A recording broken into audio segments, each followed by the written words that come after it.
मौत को हराने की चाहत ये तो सदियों से चली आ रही है ना। आज हम एक ऐसे ही इंसान की कहानी जानेंगे जिसने लगभग पूरी दुनिया तो जीत ली थी, पर अब उसकी नजर थी मौत को हराने पर। एक सवाल है, जरा सोचिए, अगर हमेशा के लिए जिंदा मुमकिन हो जाए तो क्या एक वरदान होगा या फिर एक श्राप? यही सवाल इस पूरी कहानी की जड़ है। तो चलिए कहानी में उतरते हैं। सिकंदर, अलेक्जेंडर द ग्रेट, नाम तो हम सबने सुना ही है, एक महान विजेता। लेकिन क्या आपको पता है, आधी दुनिया जीतने के बाद उसकी नजर एक ऐसी चीज पर थी जिसे कोई तलवार नहीं जीत सकती थी, और वो थी खुद मौत। मतलब उसकी प्लानिंग इतनी बड़ी थी, इतनी जबरदस्त कि उसे अपनी जिंदगी ही छोटी लगने लगी थी।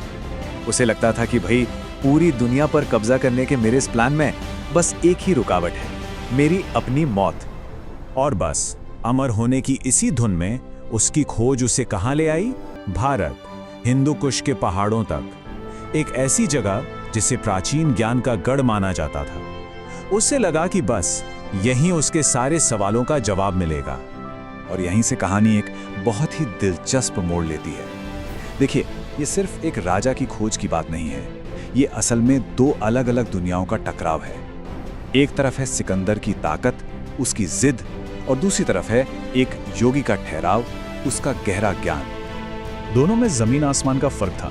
सोचिए, सिकंदर बाहरी दुनिया को जीतना चाहता था, पर योगी वो तो अपनी अंदर की दुनिया को जीत चुका था। सिकंदर के लिए सोना, हीरे, ये सब खजाना थे, लेकिन योगी के लिए अरे ये सब तो बस मिट्टी के ढेले थे।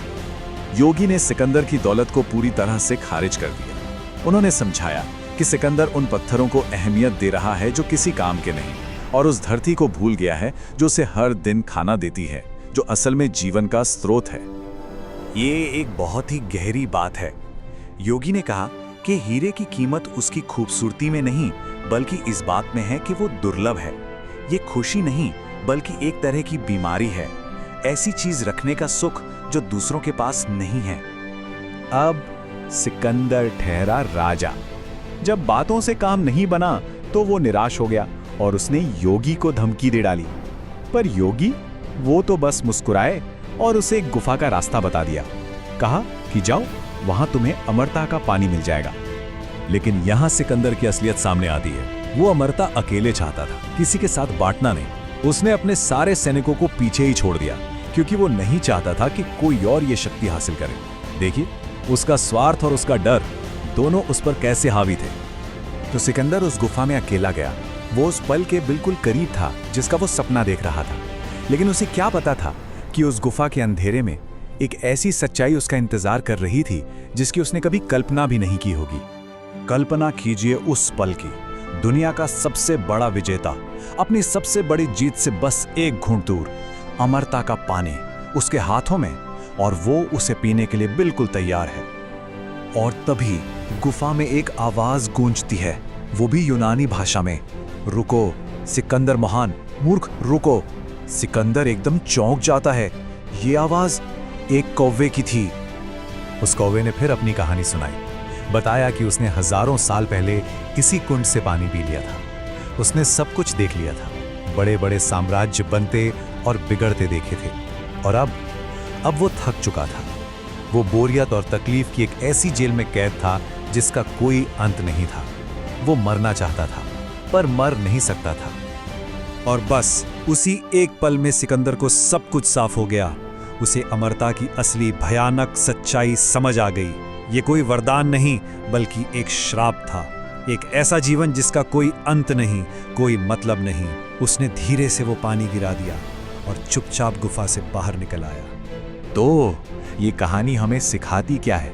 ये हमें जिंदगी और मौत के रिश्ते को एक बिल्कुल नए नजरिए से देखने पर मजबूर करती है। देखिए, मौत कोई अभिशाप नहीं है, ये जीवन का सबसे बड़ा वरदान है। क्योंकि हम जानते हैं कि हमारा वक्त लिमिटेड है, इसीलिए तो हर पल, हर अनुभव इतना खास हो जाता है। यही नश्वरता जिंदगी में खूबसूरती और मतलब भर देती है। ये बड़ी अजीब बात है ना? जिंदगी पूरी तरह से अनिश्चित है। कल क्या होगा कोई नहीं जानता, और मौत वो 100% पक्की है, वो इकलौती गारंटी है। फिर भी लोग अक्सर अनिश्चित पे भरोसा करते हैं और निश्चित से डरते हैं, जबकि सच तो ये है कि जब कोई उस एक निश्चित चीज को अपना लेता है तभी वो अपनी अनिश्चित जिंदगी को पूरी तरह से जी पाता है। तो यहाँ का जरूरी सबक ये है, जब किसी को ये पता हो कि सफर का एक अंत है तो वो रास्ते में खिले हर फूल को देखना नहीं भूलेगा। मौत की सच्चाई ही हमें जिंदगी को और गहराई से और जी भर के जीने की वजह देती है। और आखिर में ये कहानी हम सब के लिए एक सवाल छोड़ जाती है। जब ये पता है कि समय सीमित है, कि अंत निश्चित है, तो इस जिंदगी को कैसे जिया जाना चाहिए? किन चीज़ों को सच में अहमियत दी जानी चाहिए?